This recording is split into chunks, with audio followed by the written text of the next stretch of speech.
Благодарам, Кристина. На 22 декември 2005 година со резолуција Генералното собрание на Обединетите нации ја идентификуваше солидарноста како една од основните и универзални вредности врз кои треба да се засноваат односите меѓу луѓето во 21 век и одлучи 20 декември секоја година да се одбележува како меѓународен ден на човековата солидарност.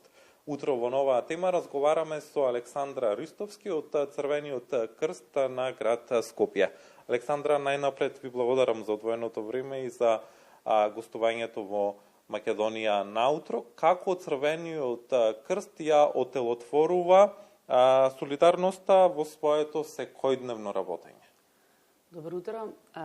Ви благодарам за простор да се зборува за една ваква тема, би кажала, која што сметам дека е многу важна за нашето општество, за нашата заедница. Тоа подразбира за нас во Црвениот крст овозможување на простор за дисеминирање на се она што всушност ние го правиме. Црвениот крст има стратегија за своето работење која што е базирана врз стратегијата на Меѓународна федерација на Црвениот крст и Црвена полумесечина, во која што членуваат впрочем 191 национално друштво. И во целата таа стратегија и мисијата која што ние работиме, секако дека солидарноста завзема едно многу важно и сериозно место за нашите членови и за нашите волонтери. Во нашата земја Црвениот крст функционира преку своите локални канцеларии, што значи дека сме присутни во секој град и се обидуваме секоја година да ги регрутираме и да ги мобилизираме нашите членови како би можеле да направиме повеќе во заедницата, да постигнеме повеќе. Луѓето не би членували и не би доаѓале некаде каде што нема можност да ги зајакнат своите капацитети, но и да не бидат солидарни. Некаде каде што може да подадат рака, некаде каде што знаат дека од нив всушност зависи благосостојба на некој друг човек и дека тие се всушност оној дополнителниот мотор кој што може да го раздвижи, да го подвижи сето тоа. Имаме 7 принципи врз кои што се базираме, но од друга страна солидарност е, како што кажав, проткана и во самата мисија, во принципите и во се она што ние делуваме на терен. Со какви предизвици се соочува Црвениот крст кога станува збор за солидарноста? Не е едноставно секогаш да се регрутираат волонтерите, да се регрутираат членовите, бидејќи, како што кажав, многу е важно да секој човек го најде своето место во организацијата, а поголемиот дел на луѓето кои што доаѓаат, тие се алтруисти, тие сакат да помогнат, тие сакат солидарно да ја подадат својата рака и да ги искористиме нивните вештини и капацитети за да направиме промени во нашата заедница. Така да тоа подразбира многу координација на терен, многу промоции на активностите за да може секој човек да го најде вистинско место во организацијата за да може своите капацитети да ги искористиме за подобрување на нештата во нашата заедница. Тоа се едните од предизвиците, но секако постојат и многу други. Тоа подразбира мобилизирање на корпоративниот сектор, бидејќи тие ни се потребни како би можеле ние да ја шириме и да ја промовираме токму таа солидарноста. Оти луѓето во компаниите, самите компании, да речам, кога се солидарни и вработените кои што работат во тие компании го препознават тоа како додадена вредност во организацијата и уште повеќе ја чувствуваат таа припадност кон својата организација и кон местото каде што работат. Така да предизвици има многу, се со цел промоција на солидарноста, поттикнување на луѓето за вклучување во волонтерски активности во која што се зајакнуваме и ја поддржуваме заедницата во која што сите ние живееме. Александра, ги споменавте волонтерите, тие всушност ја играат клучната улога во работењето на Црвениот крст. Со колку волонтери располага Црвениот крст и колку младите се заинтересирани кога станува збор за солидарност? Токму така. Целото наше национално друштво, тоа се бројки кои што се динамични, кои што се менуваат, но на крајот на секоја година се вршат пребројување во однос на оние активни членови, во однос на волонтерите. Така да, отприлике бројката со која што ние располагаме е некаде околу 7000 активни волонтери, некаде околу 11.000 членови, кои што се вклучени пак во различни активности на Црвениот крст, зависно, како што кажав, веќе од нивните желби, од нивните капацитети. Тие може да бидат дел од крводарителството, каде што солидарноста е многу важна. Знаете како дарувате крв за некој кој што не го познавате, тоа го правите на доброволна база, не сте принудени, така да младите луѓе особено ја сакат оваа дејност, бидејќи преку пир едукациите тие можат да го промовираат сето тоа кај своите врсници во училиштата или да речам на самите универзитети.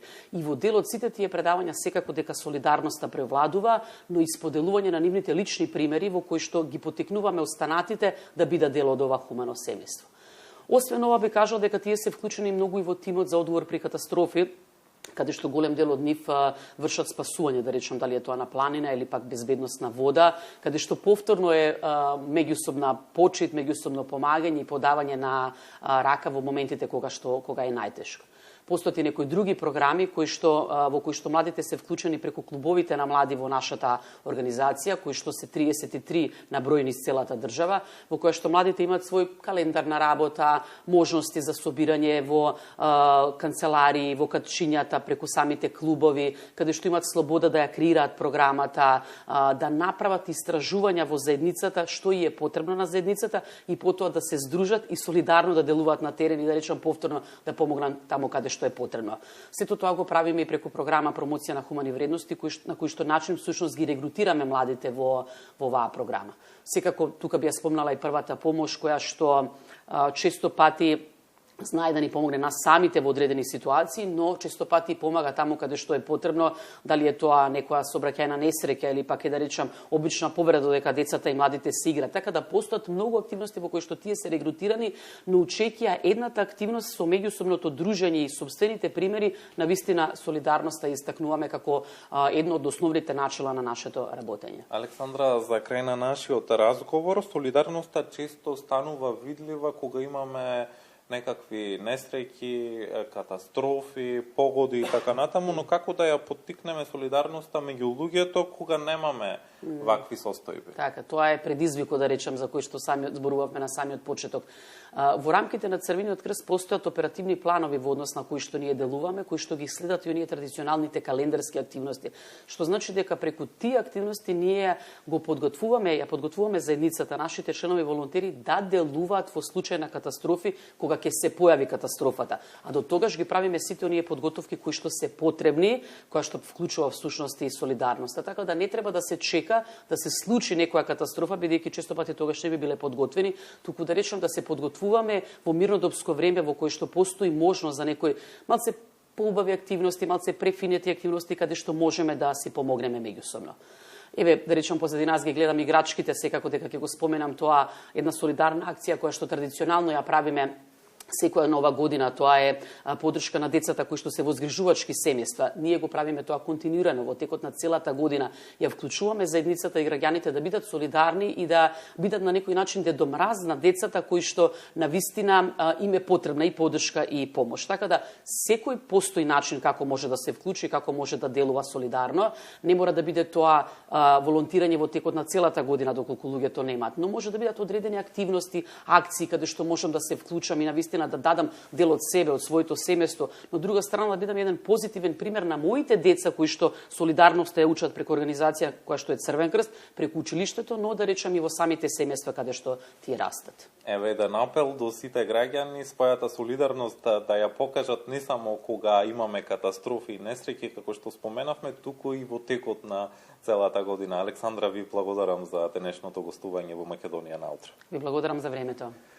Колеги, разговаравме со Александра Ристовски од Црвениот крст на град Скопје по повод меѓународниот ден на човековата солидарност.